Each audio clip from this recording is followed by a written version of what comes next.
If you want a super simple way to turn slabs like these into beautiful floating shelves like these, we're about to get it done right now. About a year ago, I milled up these 2 slabs, and it's time to turn them into something beautiful. The star of this show is gonna be this Craftersmark easy installation bracket and jig and kit combo. It's got everything we need in it. You see, we've got these heavy duty, really high quality brackets. Hardware for mounting, some sheetrock anchors. We've got some masonry anchors. We've got some hardware. We got this guy right here. This is gonna allow us to use our auger super precisely. Then they've got a router bit, and this is gonna help us make sure that this bracket disappears completely. We've got an auger bit and our jig here. Since we've been doing a lot of off-grid solar videos, I thought it would be really cool to try to build this entire project using just this one OUPES Mega 1 and try to use just the single battery in here without any solar and without any recharges, and see if it can handle all the power tools that we throw at it. So the first thing that I've got to do is figure out how much of this board I'm actually going to use and which part of it. So since this board is actually cupping, it's like the outside, the center of the tree is going to be right here. I need to flip it over like that. I need to flip it over so I can see that I've got a giant check right here. So that's not good. We're going to need to get rid of that part. I need to make sure that these aren't sticking out the end of it because, well, that would be bad. So I've got to come to at least here. I'm going to mark a line along the back here, and that's going to give me my cut. And then I'm going to take my square and see how much I can get over here on the side. That's about as much as I'm going to get out of it. All right, then we'll do the same thing on this side. I am not a woodworker, although I've done a decent amount of it. So leave comments in the feel free to leave comments about what I'm doing wrong down below. Let's say about 10 inches here, 10 inches. We'll cut it a little longer than that, but that's gonna give us our great starting point. All right, that's gonna be our shelf. I know I said I was gonna power everything from the OUPES, but I can't find the circular saw that plugs in with the cord, so don't judge me. All right, so I've got the OUPES plugged in. Let's go ahead and fire this thing up.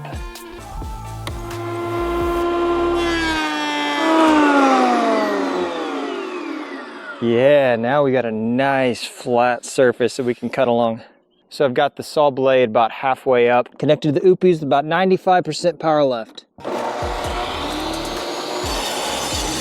go ahead and raise it all the way up.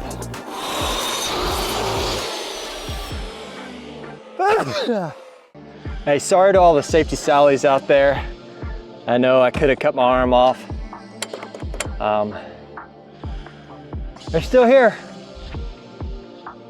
We're still here. All right, we're gonna do an OUPES update. 86%. And looks like we're doing all right. Look at how much burning there was right there. That's terrible. That's a super dull blade.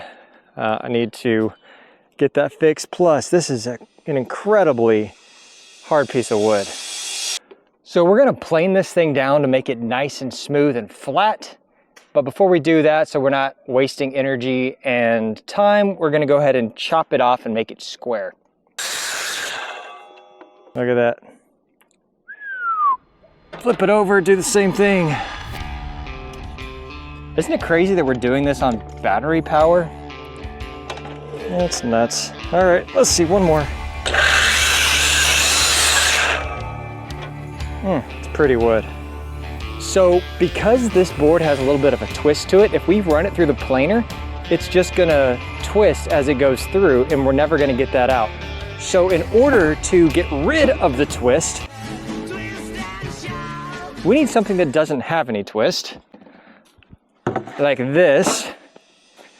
And then we are going to hot glue, I think, I've seen someone do this on YouTube, hot glue this board to this board and then run it through and hopefully it'll get rid of the twist.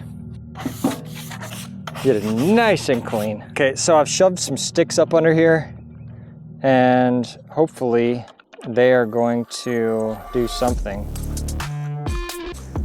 This is probably not gonna work, but hey, we're gonna try it, and then hopefully I can get it off.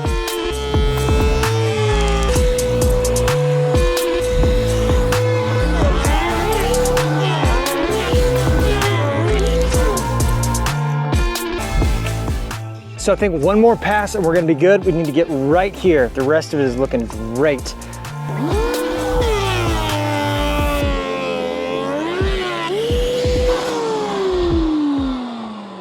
Man, I don't think it's coming through on the video, but this grain is gorgeous. I mean, it's just absolutely amazing. I can't believe this hot glue trick is holding up. We're gonna flip it over and go through again. I gotta make sure I don't take too much because the bracket still has to be concealed, and we're pretty much coming up on that right there. So I don't know. I'm not sure how much more I can take off. I don't know if you can tell the difference. That's what we've planed, and that has not been, that's rough cut. So we're gonna go ahead and give it a whirl. I think we've got enough thickness. You can see right here on the real thick side, there's some of that leftover hot glue. Come over to the thin side, but we're not taking much off the thin side. We're just gonna take off the thick, flatten it up. So we're gonna try it, we're gonna see. This time I don't have to run it through on this because we've got a flat surface to work with. So I've got a big decision to make, and that is, do I continue planing so that I get a smooth board, or do I stop? And I think I'm gonna have to stop because this is a little deeper than I can go. That's about an 1/8 inch. I've got about an 1/8 inch on either side, and that's probably not enough, but we're gonna make it work. We'll go in from this side with our dowels like this, and I hope we don't get any shiners coming out right here.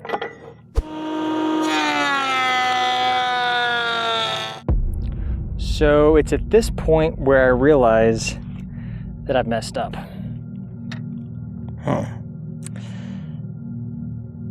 You see right here and here, you've got these screw holes. I know that's out of focus as I get closer. And those are supposed to keep the jig from opening up and flexing this way. But I've taken off too much material, so I can screw it in on the ends, but I don't have enough to screw it in right here.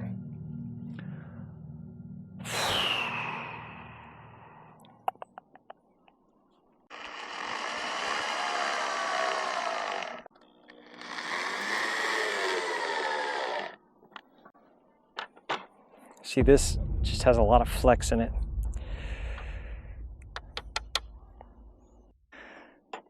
So we're gonna put this guy in here and center it up best we can, and then put a few screws into it. Hold please. All right, we'll do this one by hand.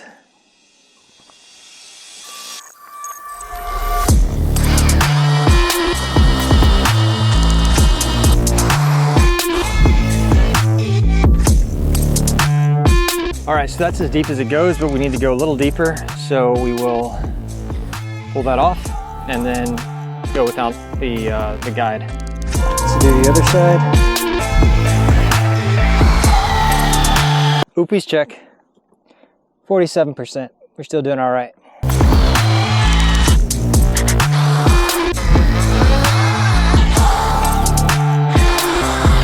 Oh, I almost thought I came out the other side.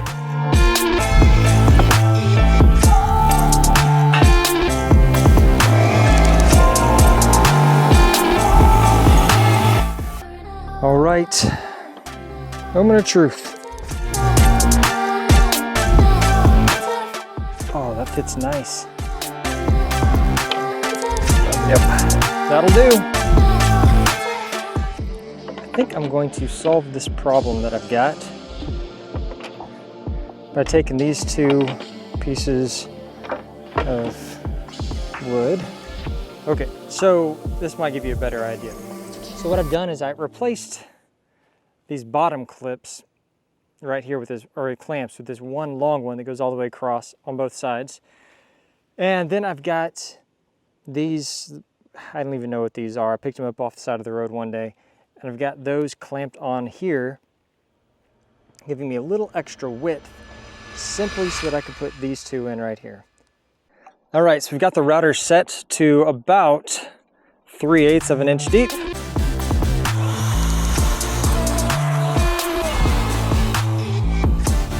Maybe a dust mask would be a good idea. Shoot. Yeah, that's kind of what I thought was going to happen. Bummer. Dang, why is that happening? Dang, okay.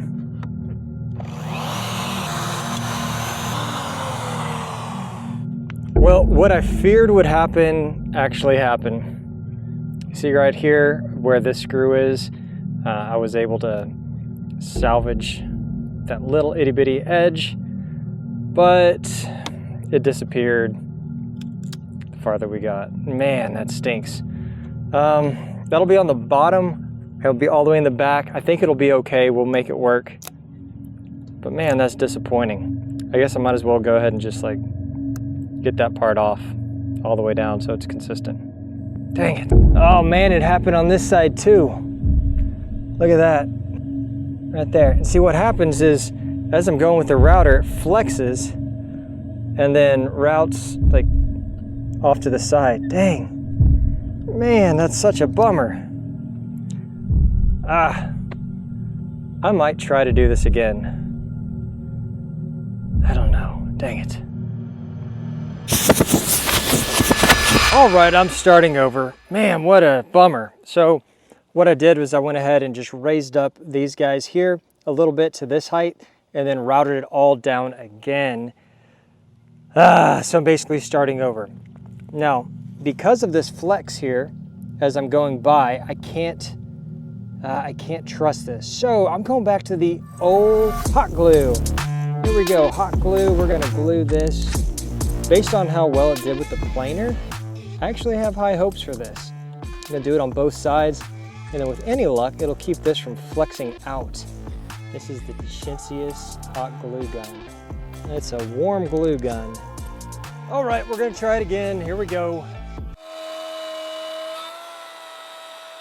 All right, so that actually seems like it worked. I've got a paper thin, gosh, probably a 1/16 of an inch, maybe even less, edge around here, but the hot glue definitely helped a lot. So I'm gonna cheat a little bit, although we've still got plenty of juice over here in OUPES. Be able to slide that off. Yeah, look at that. Like I said, it's veneer thin. I wish it wasn't that thin,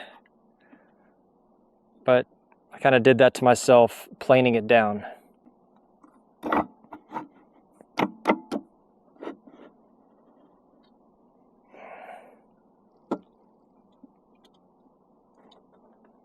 Yeah, man, that is nice.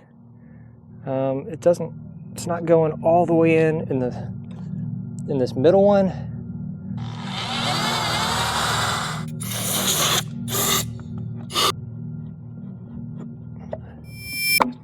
Oh, that is so nice.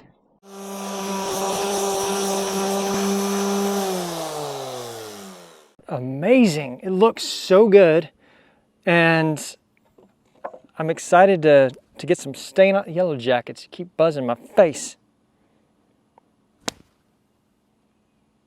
Y'all are gonna see me get stung.